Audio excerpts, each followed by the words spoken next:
Então a gente está recebendo hoje a jornalista Ella Stapley para falar sobre a aula de segurança digital. Antes de abrir para as perguntas, eu queria pedir para ela que ela nos contasse um pouco de como e por que ela escolheu essa profissão e qual que foi a trajetória dela até aqui. Muito obrigada, Ana. É um grande prazer estar aqui com vocês hoje e espero falar com vocês todos a respeito de quaisquer perguntas que vocês tenham em relação a riscos digitais, segurança digital, qualquer preocupação. Bem, eu tenho uma carreira bem interessante que chegou a essa questão da segurança digital há muitos anos. Eu era uma professora, fui professora, depois disso eu treinei me capacitei para ser uma jornalista freelancer por muitos anos, trabalhei dessa forma. Também trabalhei no México, também cobrindo a América Latina, e durante meu tempo lá eu passei a me interessar sobre as seguranças e sobre como a tecnologia poderia ajudar nós jornalistas a estarmos mais seguros. E durante o meu período lá, eu fiz, com alguns amigos mexicanos, nós fundamos uma organização chamada Factual, que ainda está em andamento. Fizemos algumas conferências sobre mídia na América Latina. Parte dessa conferência ainda acontece todo ano. Nós fazemos workshops sobre segurança e segurança digital em várias questões relacionadas a esse tópico. Bom, comecei a trabalhar cada vez mais na segurança digital para jornalistas. Isso faço há mais de 10 anos.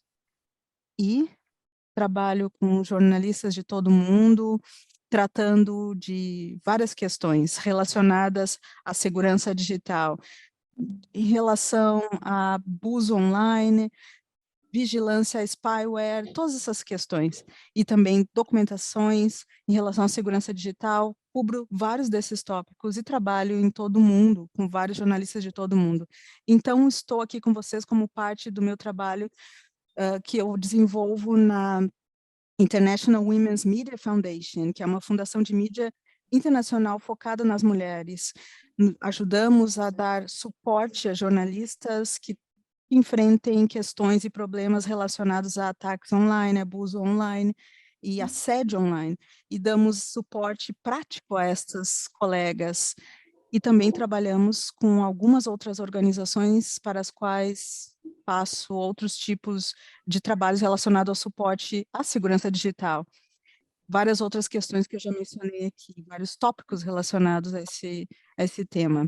Então, também trabalho na capacitação de jornalistas e também trabalho com defensores de direitos humanos e cada vez mais com acadêmicos, que cada vez são mais atacados ou se tornam alvos desses ataques. Fiz vários trabalhos com acadêmicos nos últimos anos também. Obrigada, Ela. Agora acho que a gente pode passar as perguntas. Posso fazer uma primeira? Com certeza. Além da coordenação do curso, eu também coordeno o projeto Comprova aqui no Brasil, né? O Comprova é um projeto de checagem que faz checagem de conteúdos publicados por pessoas comuns nas redes sociais. Basicamente isso, não é o fact-checking tradicional, mas a verificação, debunking. O que nós temos notado nesses últimos tempos é que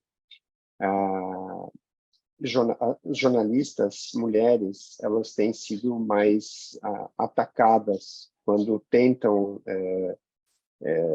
buscar alguma versão, quando tentam buscar a opinião das pessoas que publicaram um determinado conteúdo que esteja sendo investigado, né? As jornalistas mulheres, elas são mais atacadas e, sobretudo, se são mulheres negras, são jornalistas negras, né? Ao que parece uma espécie de liberação para que esse grupo específico de jornalistas seja mais atacado por esses grupos, por essas pessoas que publicam desinformação. Nós já pensamos em criar algum tipo de protocolo específico para isso e para dar orientações mais específicas a esse grupo de repórteres. O que eu queria saber, me desculpe a pergunta tão longa, mas eu tive que dar um pouco de contexto, se você conhece já algum tipo de protocolo que esteja pronto, que a gente pudesse utilizar como base para criar o nosso próprio, incluindo ali algumas questões que são próprias da nossa atividade. Obrigado. Muito obrigada, Sérgio. Muito obrigada por me convidar para fazer parte do seu curso. Tem sido um grande prazer trabalhar com vocês, com seus jornalistas e suas jornalistas.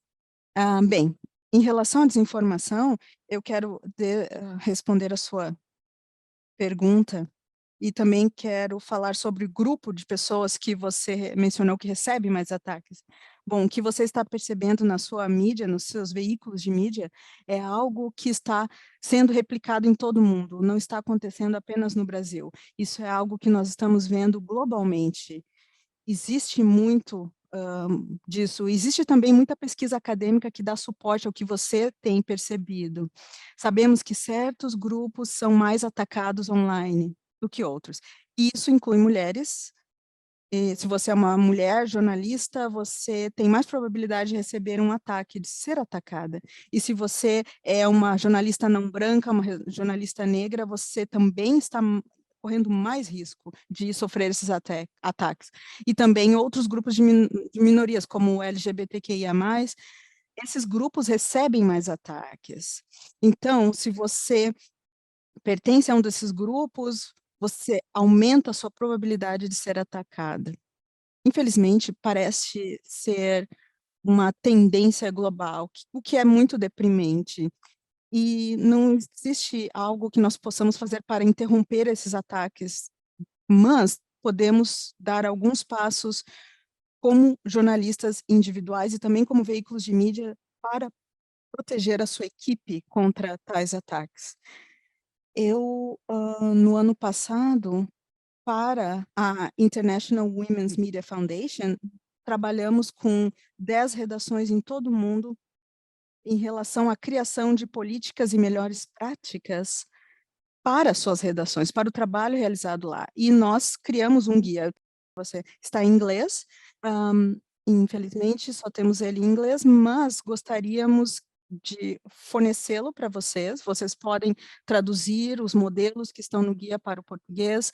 Também temos algumas redações latino-americanas que já fizeram isso para o espanhol. Esse guia, esse manual tem cerca de 8 capítulos, e cada capítulo é um estudo de caso de uma diferente redação, e grande parte deles tem já um modelo, um template. O template é um arquivo Google, vocês podem fazer o download desse arquivo Google e adaptá-lo, podem fazer essas adaptações.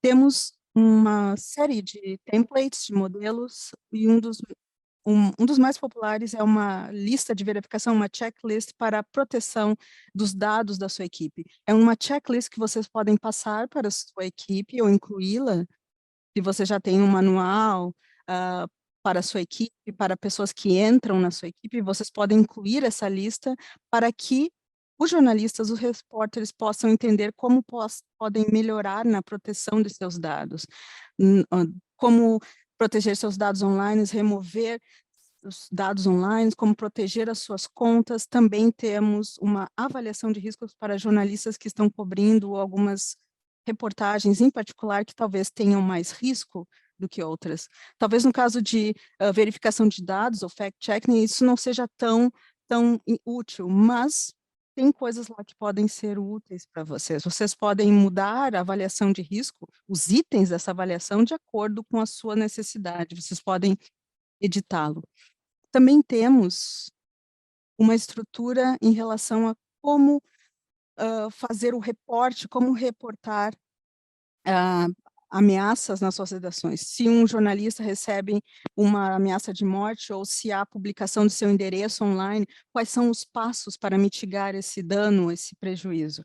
E temos isso, e também temos o que se chama de coalizão contra a violência online, é composta por mais de 60 organizações, envolvendo redações, organizações de tecnologia, organizações de TI, também ONGs, como a nossa, que trabalham globalmente para ajudar a tratar do abuso online, né, do assédio online. Nós fazemos várias coisas. Nós fazemos pesquisas acadêmicas, nós trabalhamos com melhores práticas para redações, falamos com empresas de TI, tecnologia, sobre como eles podem proteger jornalistas com melhores estruturas.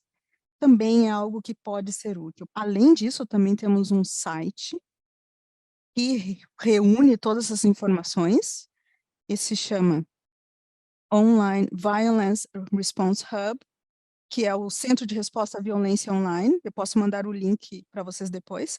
Esse centro, esse hub, tem muitos recursos, estão em inglês, mas esses recursos podem ser úteis para jornalistas e para redações também. Para concluir essa minha resposta, eu diria que existem sim vários recursos. A maioria está em inglês, infelizmente, mas também trabalho num comitê para a proteção de jornalistas, e nesse comitê também temos vários conteúdos em português, e eu vou mandá-los para vocês por e-mail. Acho que podem ser interessantes para os seus jornalistas.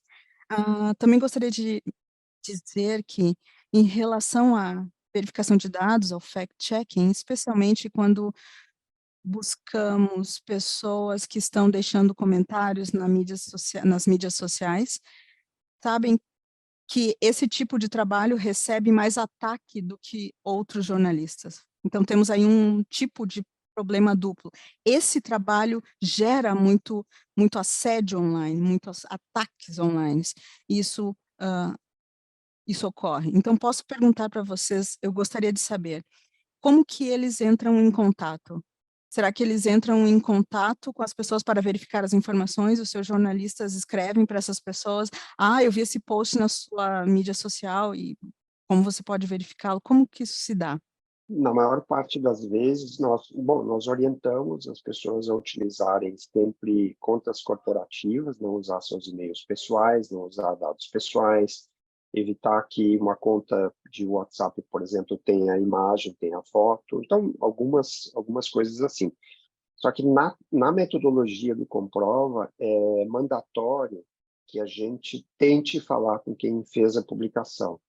Então, alguns veículos, que são veículos menores, por exemplo, veículos que tratam de questões que são questões raciais ou questões de um determinado território, eles normalmente são sites, embora estejam participando de Comprova, eles não são sites muito grandes, que não tem uma grande estrutura, que possa ter várias contas corporativas que eles possam utilizar. Então, nesses casos, a gente pede que se utilize uma conta do Comprova, né? A conta corporativa do Comprova.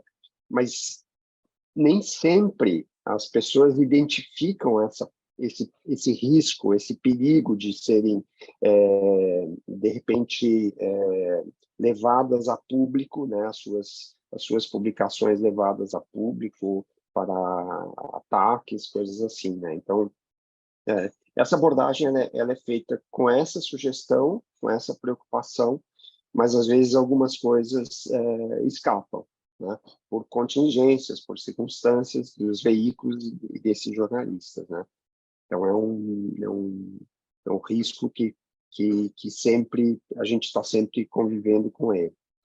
Bom, uma forma de proteger melhor a equipe e oferecer essas informações úteis para as pessoas, e uma forma de proteger a si mesmo e a sua equipe é garantir que você use contas separadas, né, como você disse, para contatar essas pessoas que você precisa contatar, diferentes das suas contas pessoais. Você nunca deve utilizar, por exemplo, sua conta pessoal e usar o número de WhatsApp pessoal também pode ser perigoso, isso pode aumentar o nível de ataque. Então, talvez jornalistas podem ter 2 números, se possível. Nem sempre significa 2 telefones, vocês podem ter 2 números ligados a apenas um SIM, e aí vocês podem ter números diferentes de WhatsApp. recomendo isso quando possível.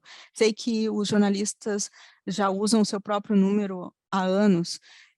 Vocês podem, por exemplo, continuar utilizando esse número que vocês já usam há muito tempo para serviços profissionais. E gerar um novo número para questões pessoais e também as suas questões bancárias, e suas mídias sociais pessoais, ou seja, para que não haja dados pessoais na sua conta de Twitter ou no Facebook, por exemplo. Vocês também têm que, se vocês quiserem utilizar o Facebook profissionalmente, tem que ser uma conta verificada, por exemplo. Isso não dá fim ao assédio, não dá fim aos ataques, mas vocês podem criar um tipo de proteção entre as suas vidas pessoal e profissional. Tentem não misturá-las. É difícil, né? Nós não temos muita prática em diferenciá-las. Eu já tive esse problema também como jornalista. Então, ter um número de trabalho e ter contas de mídia social profissionais ajuda nessa separação entre o pessoal e o profissional. Obrigada, Ela. Eu vou ler agora uma pergunta, a Isadora Ferreira Albernaz, do Poder 360 em Brasília. Ela pergunta: em relação ao conteúdo compartilhado nos nossos perfis em redes sociais, tanto profissional quanto pessoal, quais orientações de segurança digital você daria para jornalistas? Por exemplo, no Twitter, sei que alguns usam bots que apagam os tweets de tempos em tempos. Você recomenda? Quais outras dicas pode dar? Bem, eu acho que a, a pergunta mais importante que você precisa fazer é: que dados que eu quero proteger ou que preciso proteger? E de quem eu estou protegendo essa informação? Essas são as perguntas principais. Como jornalista, você precisa ter uma presença online, porque se não tiver isso, você não existe, basicamente. Então, não é prático para mim, não tenham dados online. Não. Mas são tipos diferentes de dados, e alguns tipos colocam você em maior risco do que outros. Dados que podem ser usados para verificar a sua identidade, idealmente, e essa informação não deve estar disponível online. O que eu quero dizer com isso é o seguinte: seu número de identidade ou sua data de nascimento, por exemplo. Essas são informações ou informações bancárias que são utilizadas para identificar você. Além disso, informações que possam localizá-los onde vocês não queiram ser localizados.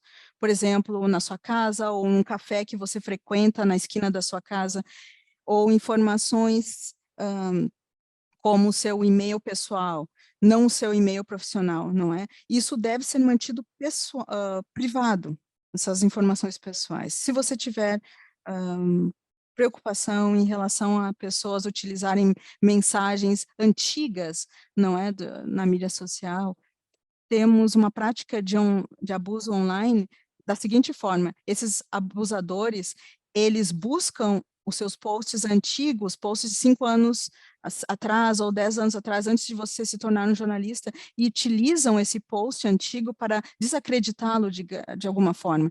Vimos alguns casos disso nos Estados Unidos, eu vi até jornalistas perdendo seu emprego devido a esse tipo de ataque.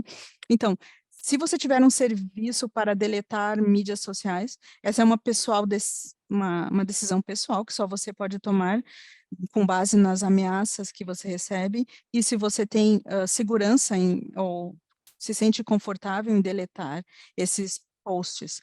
Vocês podem utilizar essas ferramentas ou não, mas você deve ter o histórico dos seus tweets.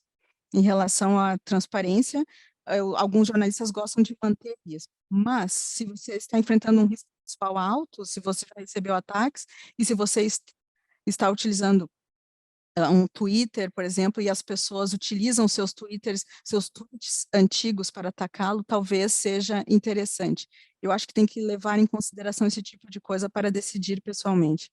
Também tem que pensar em que tipo de conteúdo está na sua conta,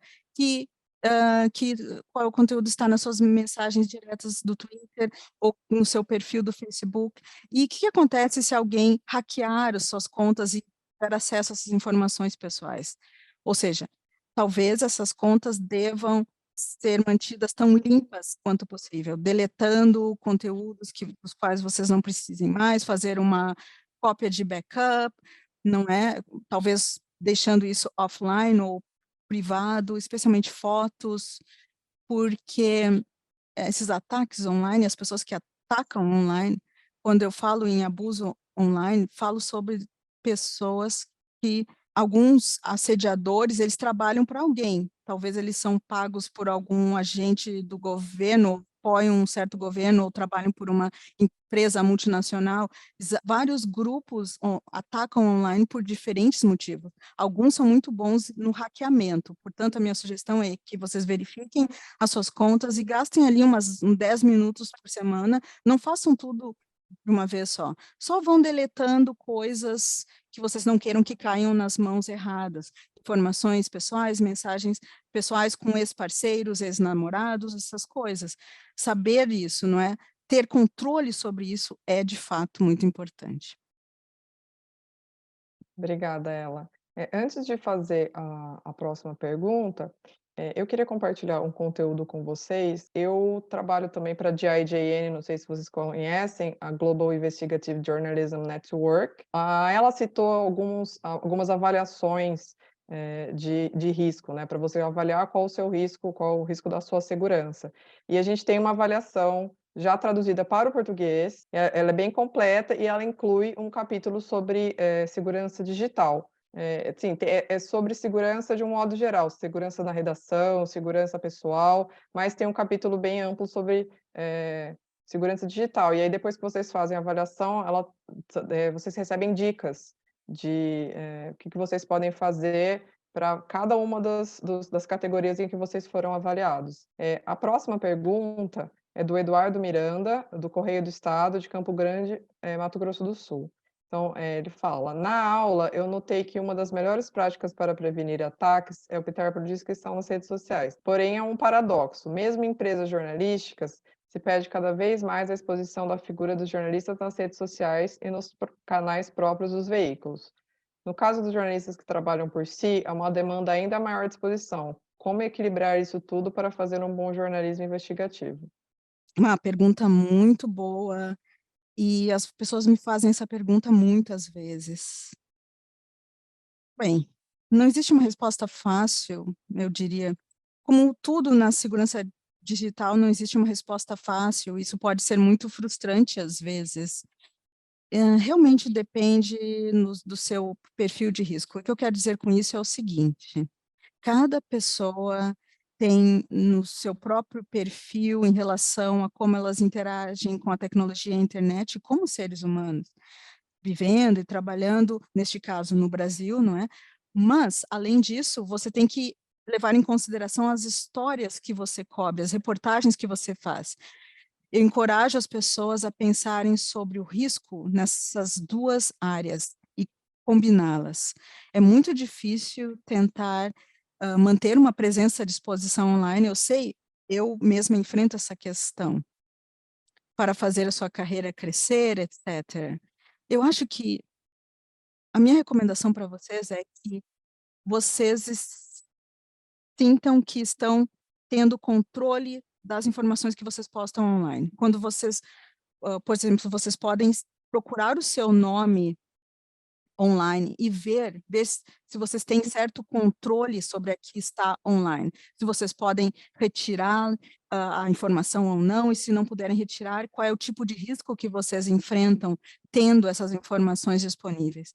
E o principal é ter informações profissionais relacionadas ao seu nome, seu trabalho, qualquer foto profissional que incluem fotos do rosto ou fotos profissionais de você trabalhando em algum lugar, detalhes de contato profissionais, idealmente, por exemplo, não é bom que vocês tenham fotos de vocês com a sua família nas férias no ano passado, ou passeando com um cachorro. Esse tipo de informação muito pessoal realmente é melhor que seja mantida privada. Isso é difícil, porque nos últimos 10 anos, com o crescimento das mídias sociais, as pessoas, é claro, também os jornalistas, foram incentivados a compartilhar muitas informações pessoais. para interagir também com os seus públicos, também os jornalistas. Isso se combina com o uso cada vez maior de jornalistas freelancers. Isso traz menos, porque traz menos dinheiro, porque os jornalistas devem se expor para trazer mais audiência e gerar mais importância. Os jornalistas foram incentivados a fazer isso, a sociedade em geral, mas também as pessoas que utilizam esse tipo de mídia social. E temos que dar um passo atrás para tentar ter controle dessas informações, só deixar passar informações que vocês não têm problemas que sejam vistas. Algumas pessoas não têm problemas com de ter a sua foto de família online, mas outras pessoas talvez tenham algum problema. Se você é uma jornalista mulher, negra, talvez que esteja cobrindo tópicos mais difíceis, como aborto, etc., vocês têm que levar isso em consideração com mais cuidado. Não existe uma resposta certa ou errada, existe um nível de conforto com o qual você se sente bem. E é claro que temos diferentes leis em cada país, e também alguns dados que são fornecidos pelos governos. Talvez vocês tenhamos bancos de dados que estejam aí públicos para todo mundo, e a gente não consegue fazer nada porque isso está de acordo com a lei de um determinado governo ou país. Então, para concluir, basicamente isso depende com que você está confortável em compartilhar. Você ainda pode ter um perfil bem profissional sem compartilhar dados muito privados da sua vida. E se você é um jornalista e sua identidade está muito conectada com o tipo de matéria que você cobre, eu vejo isso muito com jornalistas LGBTQIA+, por exemplo, se você cobre esse tipo de notícia, isso causa mais problemas para esses jornalistas, porque para se conectar com seus públicos, com suas fontes, geralmente eles são mais pessoais em relação aos dados que oferecem online. Isso também gera mais ameaças, etc. Se vocês forem freelancers, existem ferramentas que podem dar apoio. Espero que alguns dos recursos que eu mencionei antes sejam também úteis para freelancers. E também espero que vocês tenham uma relação próxima com o editor. Talvez você seja um freelancer e trabalhem para uma empresa jornalística ou outra, mas é bom ter uma boa relação com o seu editor, para que exista esse suporte, esse apoio, para que essas empresas jornalísticas também deem passos para proteger a sua equipe de jornalistas. Eu sei que isso nem sempre acontece, mas no mundo ideal, se você acha que você tem uma boa relação com um veículo de mídia ou outro, talvez vocês possa também ter acesso à sua equipe de apoio de TI, isso ajuda. Obrigada, Ela.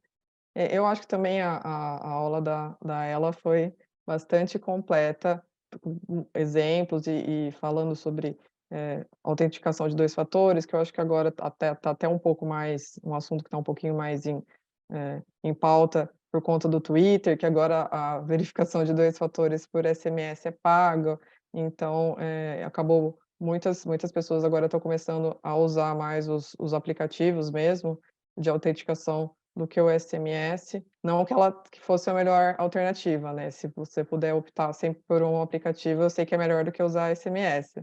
Aí ela pode talvez falar um pouco mais sobre isso. Com certeza. Então, essa autenticação de 2 fatores é muito importante, é a coisa mais importante que vocês podem fazer para proteger as suas contas, do que nós chamamos de ataque que está tentando adivinhar a sua senha. Então, a sua autenticação de 2 fatores não ajuda se um governo legalmente pode ter acesso ao seu conteúdo. Mas, se alguém estiver tentando entrar na sua conta, adivinhando a sua senha, aí a autenticação de 2 fatores ajuda. Vocês podem ter essa autenticação por telefone, por SMS ou por um aplicativo. Eu recomendo o uso do aplicativo, porque basicamente o SMS acontece que essa informação passa pela sua empresa de telefonia e essas informações podem aí ser passadas também para o governo. E a do app não é oferecida para o governo. Então, se vocês usam o SMS como uma forma de autenticação de 2 fatores, saibam que isso pode ser passado para o governo. Você tem que decidir se isso é um problema ou não para vocês, dependendo do seu perfil. Se vocês fazem uma investigação sobre o governo que possa incomodar o governo, talvez seja um problema utilizar esse tipo de autenticação por SMS. E também temos alguns grupos online que são muito bons no hackeamento. Portanto, de qualquer forma, eu recomendo o uso de aplicativo. Recomendamos o uso do Authy, que tem algumas características que facilitam o seu uso. Temos outros aplicativos que, por exemplo, se você perder acesso ao seu telefone, tem aí uma opção para recuperar seus dados. Muitas pessoas me perguntam isso, se eu perder acesso ao meu telefone, o que acontece? Bem, a autenticação de 2 fatores deve ser ativada e também tem que ter os códigos de backup. Por favor, tenham códigos de backup ligado a cada conta, Facebook, Twitter, etc. Vocês têm ali a opção de ter um código. É um código que é usado uma única vez para utilizar a sua conta. Se vocês não conseguirem ter acesso a um aplicativo para a opção de autenticação de 2 fatores. Por exemplo, se vocês perderem o seu celular, vocês querem se logar na sua conta, vocês não têm um aplicativo, vocês podem usar a sua conta de e-mail, a sua senha e ter acesso a um desses códigos. Mas precisam ter isso ativado. Vocês têm que ativar essa opção com antecedência, não podem fazer isso depois, ok? Então, façam essa ativação de códigos de backup. E tenham certeza de que vocês tenham esses códigos de backup e mantenham isso em um lugar seguro. Vocês podem ter um gerenciador de senhas, vocês podem imprimi-los e ter na sua casa, se vocês acham que a sua casa é um local seguro, que vocês não vão ser presos, por exemplo, e alguém vai ter acesso à sua casa, se vocês não viajarem tanto, aí a impressão pode ser segura. Se vocês estiverem gravando na nuvem, por favor, tenham muito cuidado com o seu código de backup. Por quê? Porque se a conta não for segura com uma boa senha, uma senha longa e também com uma autenticação de 2 fatores, aí vocês podem não estar seguro, alguém pode ter acesso aos seus códigos de backup, e aí pode estar tudo perdido. Então, muitas pessoas anotam, também é feito no Twitter, o Google tem um código de 10 caracteres. Essa opção deve ser sempre ativada. E também ativem a sua autenticação de 2 fatores para todas as suas contas.